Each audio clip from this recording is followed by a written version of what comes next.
செல்ல பிள்ளைகளா எல்லாரும் எப்படி இருக்கீங்க? கீதாவுக்கு பெயில் கிடச்சிருச்சு.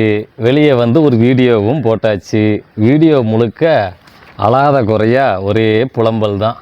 போலீஸ் இதை பண்ணிட்டாங்க, அதை பண்ணிட்டாங்க, ஷூ போட்டுக்கிட்டே கோயிலுக்குள்ளே வந்துட்டாங்க, கோயிலுக்குள்ளே நீ பண்ணாத அட்டகாசமாக போலீஸ் பண்ணிட்டாங்க, அப்புறம் எனக்கு முன்னாடியே அறிவிக்கல, எஃப்ஐஆர் இருக்கிறதே யாரும் சொல்லலை.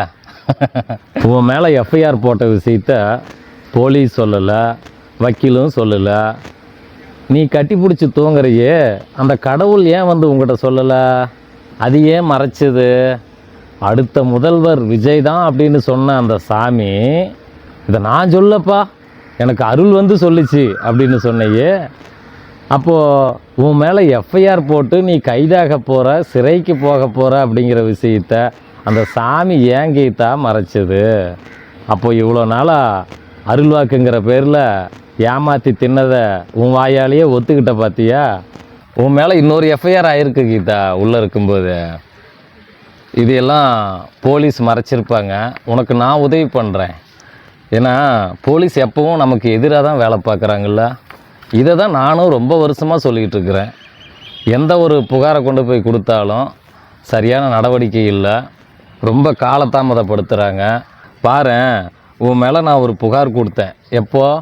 3ஆம் தேதி 10வது மாதம் போன வருஷம் 3/10/2024 உன் மேலே ஒரு புகார் கொடுத்தேன். அதுக்கு எஃப்ஐஆரே போட மாட்டேன்னு உன் ஃப்ரெண்டு இருக்கார்ல ஒருத்தர், உள்ளேயே காக்கி சட்டை போட்ட ஒரு கருப்பு ஆடு, அந்த ஆடு வெளியே போனதுக்கப்புறம் தான் இதுக்கு எஃப்ஐஆரே ஆகுது. அப்போது எவ்வளோ பாதிக்கப்பட்டிருக்கேன் பாரு கீதா. போலீஸே இப்படித்தான், எங்கே போனாலும் எந்த ஒரு புகாரையும் சரியாக விசாரிக்கிறதில்ல, அதுக்கான நடவடிக்கையை உடனே எடுக்கிறதும் இல்லை. கிட்டத்தட்ட 7 மாதம் ஆயிருக்கு பாரு கீதா. நீ என்ன எத்தனை முறை திட்டிருக்கிற, எவ்வளோ வார்த்தை பேசியிருக்கிற, எத்தனை முறை கொலை பண்ணுவேன், என் கையில் தான் உன் சாவு அப்படின்னு ஓப்பன் ஸ்டேட்மெண்ட்டாக நீ கொடுத்துருக்குற. அப்போவும் உன் மேலே நடவடிக்கை எடுக்கல பாரு. அப்போ எவ்வளோ மோசமான காவல்துறையாக இருக்குன்னு பாரு. நீ சொன்னது அத்தனையும் உண்மை தான் கீதா. இப்போ பாரு, உன் மேலே ஒரு எஃப்ஐஆர் ஆச்சுல நீ உள்ளே இருக்கும்போது. 5ஆம் தேதியே எஃப்ஐஆர் ஆகிருக்கு. ஆனால் உனக்கு எப்போ சொன்னாங்க? சொல்லியிருக்க மாட்டாங்க. நான் உனக்கு ஹெல்ப் பண்ணுறேன். அதுவும் அந்த எஃப்ஐஆரில் வெறும் 2 பிரிவு தான் சேர்த்துருக்காங்க. எவ்வளோ அட்டூழியம் பண்ணுறாங்க பாரு. நீ பேசின பேச்சுக்கு இன்னும் 4 செக்ஷன் வந்திருக்கணும்.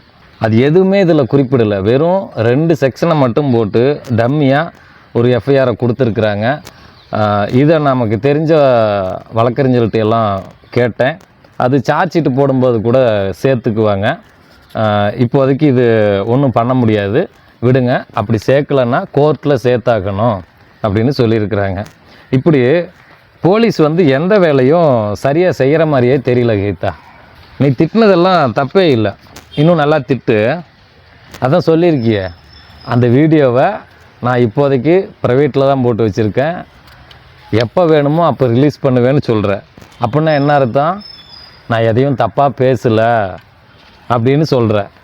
சரி, பரவாயில்ல, அதை நீ கோர்ட்டில் வந்து நிரூபிச்சுக்கோ. ஆனால் அந்த வீடியோ நீ நீக்கினாலும் ப்ரைவேட்டில் போட்டாலும் சைபர் கிரைம் வச்சுருப்பாங்க, சரியா? நீ சொல்கிற அந்த ஃபுல் லென்த் வீடியோவை பத்திரமா வச்சுருப்பாங்க. இன்னொன்று, நான் அந்த வீடியோவை எடிட் பண்ணி போட்டதுனால தான் உன்னை கைது பண்ணாங்க அப்படின்னு சொல்கிறேன். இல்லை கீதா, உன் வாயில் நீயே வச்சுக்கிட்ட சூனியம். எத்தனையோ பேர்த்துக்கு சூனியம் வைக்கிறவ மறந்து போய் உனக்கு நீயே வச்சுக்கிட்ட.